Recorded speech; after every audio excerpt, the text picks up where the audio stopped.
What's happening, everybody? It Hola. is Martin Luther King Day. His birthday was actually yesterday. Mad shout out to Martin Luther King. The Kang, as you would say. I knew that was getting ready to come. Anyway. You guys need, if you haven't seen it, you need to go to mostoffensivevideo.com and look up Charlie Brown. This is Martin Luther King Day. That shit is hilarious. It is funny. I think it's even somewhere here on YouTube. It's just wrong on every level. Now, a shout out to Thomas Ferris. I actually completely forgot to give this man a shout out. He had a birthday a few days ago. So, shout out, happy birthday to Thomas Ferris. Now, and a shout out to his name on YouTube was 51 Carnage. Remember him? Yeah. His name is Kyle Martinez. I'm pretty sure. Let me just. Wasn't it 51 Brute Carnage or something? I think so. Well, yeah. let me give me 2 seconds. Okay. You go ahead. Yeah, Kyle Martinez, because right. he sent me a message on Facebook and let me know about the scar on Aldo's face. So, and I thank all of you for responding, because let me tell you, good Lord, y'all were on top of your shit. Yeah, people are following us on Twitter. It's great. I think even somebody sent a letter to my house, which kind of freaked me out. Really? No, I'm just saying. I got all wigged out. I was like, really? Push the pause button. Anyway, the UFC on Fox 2 will take place on January I believe that's the 28th. And that'll be the last event in the T-shirt contest for the first run, because we want to do, it seems like the UFC's out every other week. So for all you folks who didn't get your picks in, get your picks in. One would be Jimmy. Yeah, get your picks in. Stay on top of it. Yeah. Go to Actually, George and I are pickyourfights.com. sliding up the ladder. I mean, I'm sitting in like 17th. I think George is sitting in like 24th or something. Yeah, I'm coming for you guys. But Don't anyway, let me get in the first. I'll buy myself a shirt. Just say champ on the front. Anyway, so this event here, UFC on Fox 2, is the second event on Fox for all the sometimes kind of want to see a UFC event but doesn't want to pay the $60 every other week to watch it. Right. Here's your chance. And it's unfortunately the prelims will be on Fuel TV, so for the 6 of you people who have Fuel TV, enjoy that. Yeah, I mean, and it is a stacked card on Fuel TV. I mean, I think they have like 8 or 9 preliminary bouts. Evan Dunnan's in it. Johnny Bedford, George Roop, Cub Swanson, Michael Johnson, Shane Roller, Joey Beltran. Isn't that dude's nickname the Mexicutioner? Joey Beltran? I don't know. I think it's something like that. There's another one for y'all. I don't have my iPad in front of me, so I can't look it up, or I would.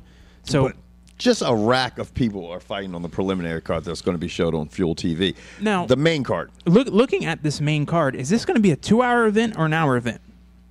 It's got to be about an hour and a half. Well, is the way I'm looking at it. It could easily be a 1-hour event if they make it, because you got to think you got 3 fights, none of them are championship fights, so they're 3-round fights. No, but the light heavyweight bout, since it is the final of the night, goes 5 rounds. Oh, that's right. So you got to slot out a half hour for that. So you got a half an hour for that, and then I know the other ones can go 15. So you got. I mean, that's tight though. That's. Yeah. Because we were just complaining. Well, not we, but Jimmy was just complaining about the UFC's production. Let me tell you, it'll be very cut down. There'll be no, because you got to put it, if you're trying to squeeze these 3 fights into an hour. Yeah, I mean, because you figure 3 rounds. I mean, they can't do it in an hour. It's got to be about an hour and a half. So it's got to be an hour and a half event. Unless they're going to go 2 hours and spend the first 15 minutes doing a little catch up, and then show any quick undercard fights. Yeah. Well, the first fight is a middleweight bout between Michael Bisping and Damian Maia. This is actually a very. Okay, George is making this. I just ate a shit sandwich face. Explain to me why you're making that face. I would really like to know. No, because I've just read the next guy's name. Because to me, everyone on the fight after this, we're going to talk about that person should fight Anderson. In my opinion, let the winner of this middleweight bout face the winner of the next middleweight bout we're going to talk about, and then they can fight Anderson. Because supposedly Anderson's ducking people and he's hurt and da-da-da-da. Shut the. Every time they say that about that man, he knocks somebody's teeth out. Anyway, Michael Bisping will be facing Damian Maia. Now, how do you see this playing out? Dude, I don't know. Because, I mean, their styles are nowhere near the same. They're nowhere near the same. You know what? Bisping has never been submitted in his UFC career. Could be in the his first. MMA career. This could be his. But he's got pretty good. You got to think 8 of Maia's wins have been by submission. But Bisping's got good enough wrestling to keep this match standing. If this match stays standing, I think I have to lean towards Bisping. I have to. If the fight.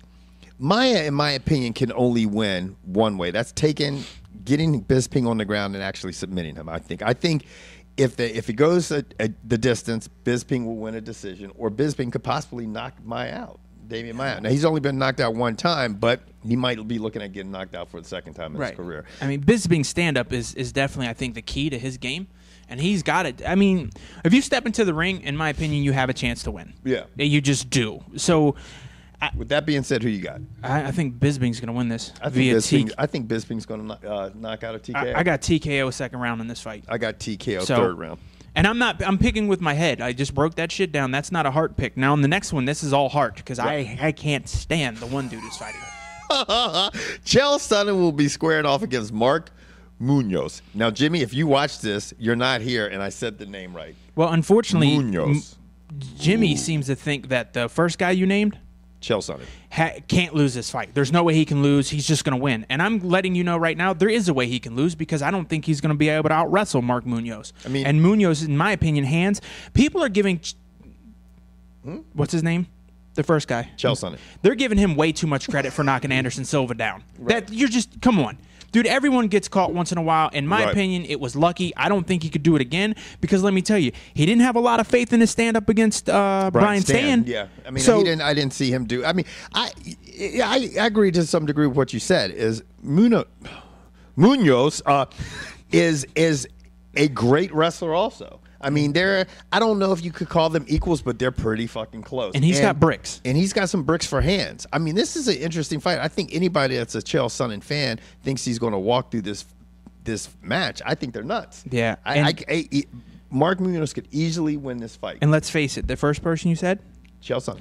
If he gets all of his paperwork in, he should be fine because we already know he's jacked on test, at least to the legal limit which they allow fighters to use, a la Dan Henderson. Right. And I'm not hating on him either. I'm saying, look, if you can do it, you do it. But I've been an advocate. If you're going to do that, then you have two separate divisions. One who we know are the Jack division, right, and then the non. Jack, right. Because to me, you're at a distinct disadvantage. Right. And I don't give a shit what anyone says. Because if you're 40 and your test levels are what you're at 20, because let's face it, what level are they allowed to be at? Does anybody know? Yeah, it's so all over the place. I mean, so nobody actually really.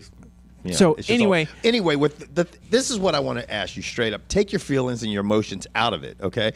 And tell me. Seriously, how do you think this fight is going to end up? I want you seriously to give me a gun and a pistol is pointed at your head. And this, okay, here's how I see it. And like I said, and I'm being 100% honest.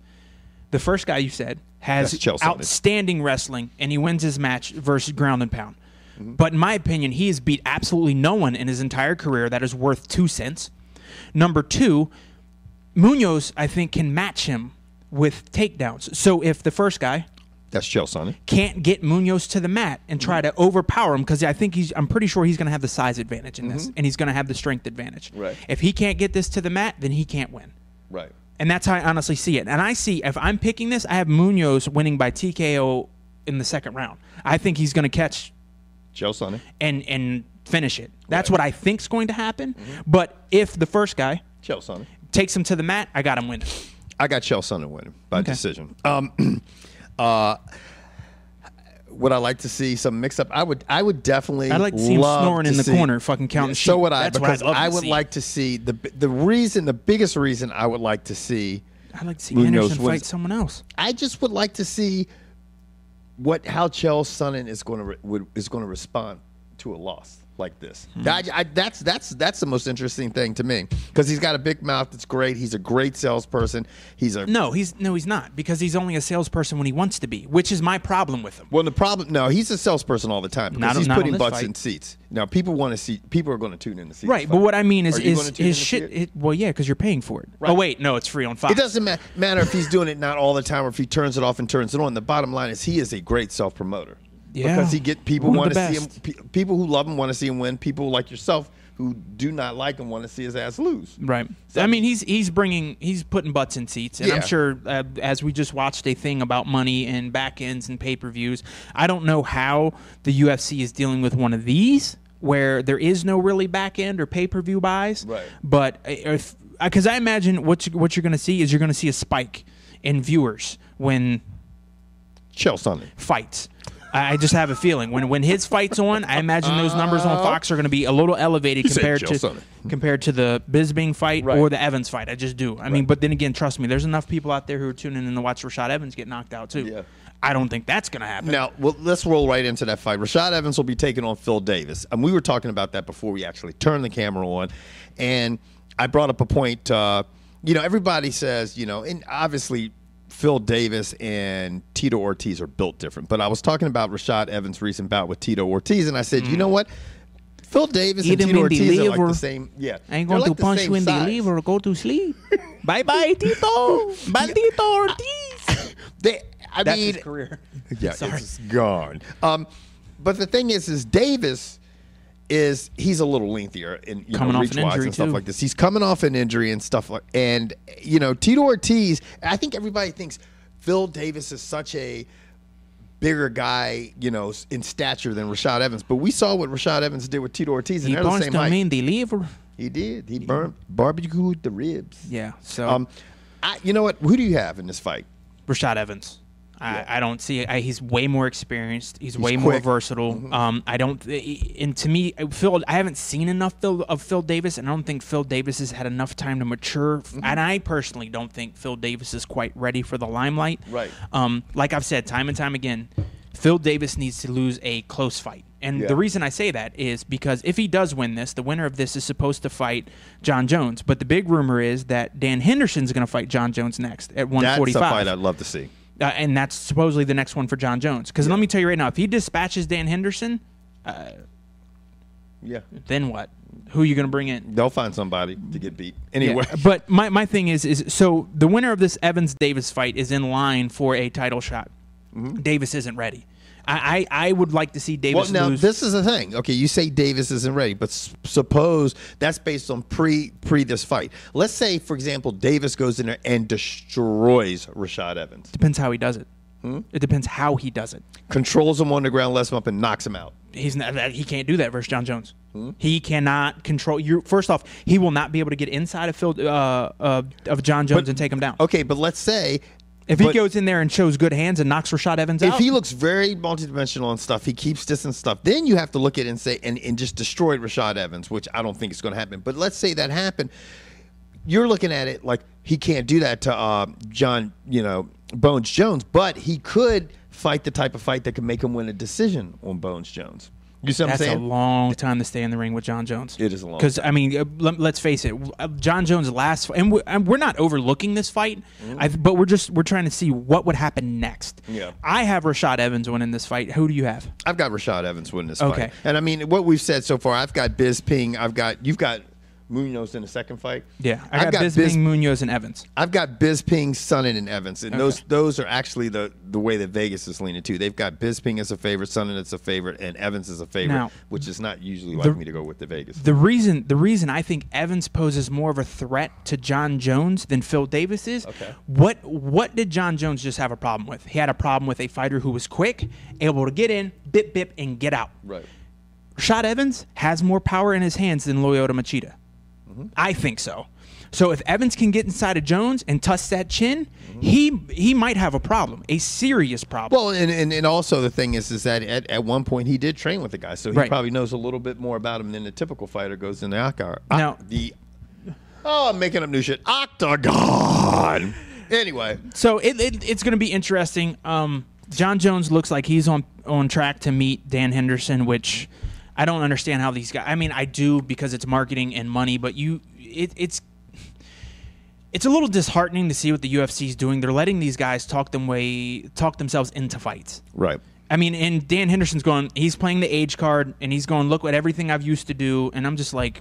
See, the thing is though, cool. In my opinion, it is smart. Yeah, because it's money. Yeah, because the UFC is like, okay, we don't have to do anything. We don't have to do any advertising. These guys are self-promoting themselves. They're building up the card. Yeah, I mean, you see how Rogan talks about every card. It's like he builds up a card like shit. He's talking. You're like, wow, this is exciting. Yeah. And it could be nobody fighting nobody. And you're like, you start seeing those commercials and you're thinking, wow, this is exciting. Well, the nice thing is this next one for the casual fan is on Fox. Yeah. So Hopefully when this we put out draws the more video, people Don't in. anybody come to the video talking about, oh, why aren't you guys showing the video? You better be in a you don't rat have a hole in television. Vietnam with no TV. And even then, I think Fox is broadcast there. Right. Because let me tell you right now, before Osama bid it, he was watching UFC on Fox. Now, That band was in it.